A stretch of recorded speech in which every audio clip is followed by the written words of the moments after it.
Daily advocate Anjali Awasthi serial देखने के लिए आप हमारे चैनल को सब्सक्राइब कर लें, लाइक शेयर कमेंट करें और हाइप का बटन जरूर दबा दें। तो चलिए फटाफट से स्टार्टिंग करते हैं। जैसे कि आपने कल देखा, अंजलि युवराज सिंह और महक के घर पहुंची होती है। अंजलि उसे कहती है, क्या तुम प्रॉपर्टी मांग रहे हो? युवराज सिंह कहता है, हाँ मैं उस घर का दामाद हूँ, मेरा भी उस प्रॉपर्टी पर हक बनता है। तो तेरा क्या जाता है, तुझे क्या तकलीफ है अंजलि अवस्थी? ये सुनते ही अंजलि युवराज सिंह के मुंह पर जोरदार चांटा जड़ देती है। तभी वहाँ पर काव्या आ जाती है। वो अंजलि को कहती है, तुम्हारी इतनी हिम्मत, तू हमारे घर में आकर हमारे ही भाई पर हाथ उठाती है। काव्या महक को कहती है, तू जहाँ पर चुपचाप खड़ी होकर देख रही हो, तुम उसे रोक नहीं सकती। महक कहती है, मैं कैसे रोकूं? जैसे कपड़े मैंने पहने हैं वैसे ही तो तुमने भी पहने हैं। मुझे कहते हैं कि पार्टी में लेकर नहीं जाएंगे। अच्छे घर की लड़कियां ये नहीं पहनती वो नहीं पहनती। अगर अच्छे घर की लड़कियां कपड़े ऐसे नहीं पहनती तो अच्छे घर के लड़के भी ऐसे नहीं होते। गर्लफ्रेंड नहीं बनाते अच्छे घर के लड़के। काव्या कहती है, ठीक कर रहा है वो, उसकी मर्जी है, जिसके साथ चाहे उसके साथ पार्टी कर सकता है वो। काव्या अंजलि को कहती है, निकल यहाँ से। अंजलि भी उसे कह देती है, तुम बीच में मत बोलना। वैसे तो मैं लड़कियों पर हाथ नहीं उठाती, अगर बाई चांस मारना शुरू कर दिया तो रुकूंगी नहीं मैं।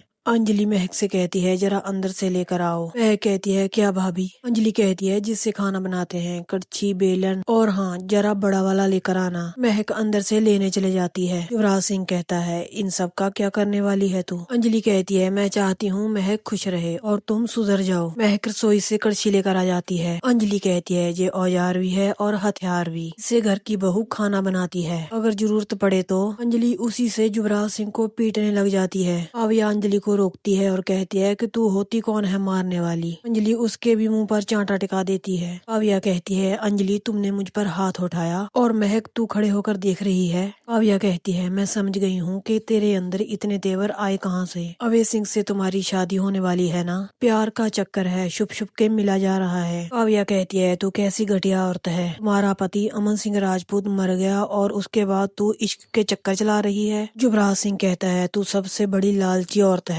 तू मुझे गिरा हुआ कहती है, लेकिन मैं तुमसे कहीं गुना ज्यादा बेहतर हूँ। अंजलि युवराज सिंह को कहती है, मुंह संभाल कर बात कर। तभी अंजलि को अभय सिंह का फोन आता है। वो अंजलि को हैप्पी न्यू ईयर कहता है और आई लव यू कहता है। अंजलि कहती है, तुम ऐसे मुझे बदनाम क्यों कर रहे हो? अभय सिंह कहता है, अंजलि बदनामी कैसी, हम दोनों की शादी फिक्स हो चुकी है, बस पैसे लेकर जाना बाकी है। बस छोटी सी प्रॉब्लम है, उन्होंने कहा है डील के वक्त तुम्हें मेरे साथ जाना होगा। वो अंजलि को कहता है, तुम मेरे साथ चलोगी ना? अंजलि कहती है, हाँ। काव्या अंजलि के हाथ से फोन छीनती है और अभय सिंह को कहती है, बहुत इश्क चल रहा है ना तुम्हारा? मेरे भाई ने 10 लाख और एक सूट क्या मांग लिया, उसे आप लोग इतना ताना मार रहे हो, और जहाँ अंजलि उसे पीट भी रही है और खुद 200 करोड़ अपने नाम कर रही है। लालची औरत, इसने गिन्नी का घर बर्बाद कर दिया, देखना आप लोगों को भी फुटपाथ पर ले आएगी। अंजलि काव्या से फोन पकड़ती है और अभय सिंह को कहती है, मैं आपको बाद में फोन करती हूँ। अंजलि युवराज सिंह से कहती है, आज के बाद महक पर कोई भी अत्याचार हुआ तो मैं आपको अरेस्ट करवा दूंगी। अंजलि वहाँ से जाने लगती है। युवराज सिंह उसे कहता है, याद रहे तुम्हारी बेटी और दामाद उसी घर का हिस्सा है। अंजलि कहती है, कसूरवार कोई भी हो मैं किसी को भी नहीं बख्शूंगी। अंजलि महक को कहती है, तुम पार्टी में जाओगी और युवराज के साथ जाओगी, अगर कोई भी प्रॉब्लम होती है तो फोन कर देना। अब यह अंजलि को कहती है, बहुत चालाक है तू, बैंक बैलेंस भले ना हो मगर बैलेंस अच्छे से कर लेती है। इतनी चालाकी से तुमने अपनी बहन गिन्नी को घर से बाहर निकाल दिया और खुद उस घर के अंदर चले गई। उमड़ी से भी ज्यादा तेज दिमाग है तेरा, बदचलन औरत। अब यह कहती है, अभय सिंह और तुम्हारा नाजायज रिश्ता है, मैं तुम्हें बदनाम कर दूंगी। अंजलि बिना कुछ कहे वहाँ से चले जाती है। युवराज सिंह अपनी दीदी को कहता है, मैं निकल रहा हूँ, पहले ही लेट हो गया हूँ। काव्या कहती है कि इसे साथ लेकर चल। युवराज सिंह कहता है, क्या कहा आपने, इसे साथ लेकर जाऊँ? काव्या कहती है, इसे साथ लेकर जाना ही होगा और कोई ऑप्शन नहीं है, वरना वो अंजलि पार्टी में पहुँच जाएगी और फिर से तुम्हें मारेगी। काव्या कहती है, मैं तुम्हें नहीं छोड़ूंगी अंजलि। आगे हम देखते हैं। राघव सिंह कहते हैं, थैंक यू बेटा, तुम इसी तरह मेरी बेटी का ख्याल रखो, मैंने तुम्हारे साथ बहुत अन्याय किया है, देखना मैं तुम्हारी और अभय सिंह की शादी करवा कर रहूंगा, तुम इस घर की बहू जरूर बनोगी। वहाँ पर सादिका आ जाती है। वो कहती है कि आप एडवोकेट अंजलि अवस्थी की ही बात कर रहे हैं ना, जिससे बार बार हार कर अपने मुंह पर काल कपोत कर आए हैं और अब बेशर्मों की तरह उसी के पैर पकड़ने जा रहे हैं। एडवोकेट राघव सिंह किसी के पैर नहीं पकड़ता, वो तो एक ससुर ने पकड़े हैं और एक बाप ने पकड़े हैं। वो लोग मेरी बेटी को टॉर्चर टॉर्चर कर रहे हैं। मैंने अपनी बेटी महक से कहा है सब कुछ छोड़कर यहाँ पर आ जाओ, अगर वो यहाँ पर नहीं आना चाहती मैं तो अपनी बेटी को खुश देखना चाहता हूँ। अभी हम देखते हैं गिनी और कली राघव सिंह के घर पर आ जाती हैं। गिनी कहती है अंजलि अवस्थी फिर से इस घर की बहू बनकर आ रही है। गिनी कहती है फिर से अंजलि का गृह प्रवेश होगा, फिर वो मेरे बेडरूम में जाएगी, मेरे बेडरूम को वो अपना बेडरूम बना लेगी, फिर वो एक बच्चे को जन्म देगी, फिर आप एक दादाजी बन जाएंगे। राघव सिंह गिनी को कहते हैं निकल जाओ मेरे घर से बाहर। बनारस में तुमने आरती और वेद के साथ जो किया और अंजलि के साथ जो किया, उसके बाद तुम्हारी हिम्मत कैसे हुई इस घर में आने की? मैं तो सलाखों के पीछे होना चाहिए था। अंजलि कहती है दामोदर मजूमदार है ना, वो आपका भी बाप है, सब कुछ संभाल लेगा वो। भी गौरव आ जाते हैं। वो कहते हैं बहुत बुरा लगा था जब अबे ने तुम्हें घर से बाहर निकाला था, लेकिन अब मुझे ऐसा लगता है जो अबे ने किया था ठीक किया था। गिनी अबे को आवाज लगाने लग जाती है। अबे सिंह नीचे आ जाता है। गिनी अबे सिंह से कहती है तुम शादी में मुझे इनवाइट करो या ना करो, मगर मैं शादी में जरूर आऊंगी, और अगर अबे तुमने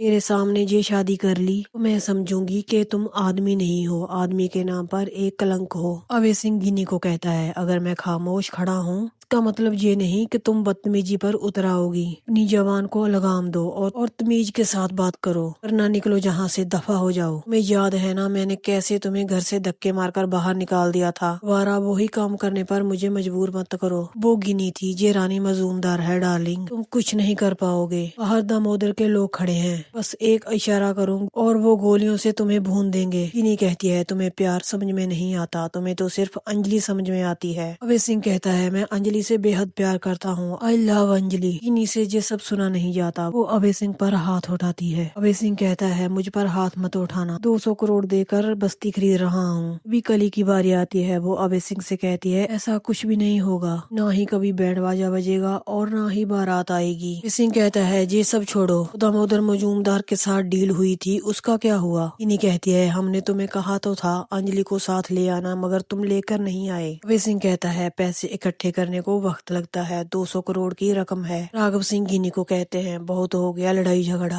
अब ये सब बंद करो, तुम सबको सुखी रहने का अधिकार है। गिनी कहती है मेरे सुख का क्या होगा ससुर जी, ये तो घर से धक्के मारकर बाहर निकाल दिया गया था, मेरा सुख तो अभय में है, क्या आप मुझे अभय वापस दे पाएंगे? गिनी सबसे कहती है क्या आप मुझे एक चांस देंगे? गिनी कहती है मुझे पता है आप लोग मुझे चांस नहीं देंगे, दामोदर मजूमदार डॉन के घर रहती हूँ ना, इसीलिए मेरे ऊपर कलंक लग चुका है। गिनी कहती है ये कलंक आपके बेटे अभय सिंह राजपूत की वजह से लगा है, इसका कर्ज तो हम खुद चुका लेंगे। गिनी और कली वहाँ से चले जाती हैं। राघव सिंह कहते हैं ये गिनी कुछ ना कुछ तो जरूर करेगी। आगे बढ़ने से पहले दोस्तों आप हाइप का बटन जरूर दबा दें, इससे हमें सपोर्ट मिलता है। फिर हम देखते हैं आरती राघव सिंह को फोन करती है, कहती है आप प्लीज अभय चाचू और माँ की शादी मत करवाइए, अगर आपने इनकी शादी करवा दी तो मैं आप लोगों को कभी माफ नहीं करूंगी। आगे हम देखते हैं गणेश के घर राघव सिंह और अभय सिंह जाते हैं। राघव सिंह गणेश जी से कहते हैं पहले मैं बहुत अहंकार में बोलता था, लेकिन अब मैं वैसा नहीं रहा हूँ। यहीं पर दोस्तों इस एपिसोड का एंड हो जाता है। आगे की स्टोरी बहुत ही खतरनाक मोड़ पर है, इसीलिए डेली एडवोकेट अंजलि अवस्थी देखने के लिए आप हमें सब्सक्राइब जरूर कर लें। कल मिलते हैं एक और नए एपिसोड की अपडेट के साथ।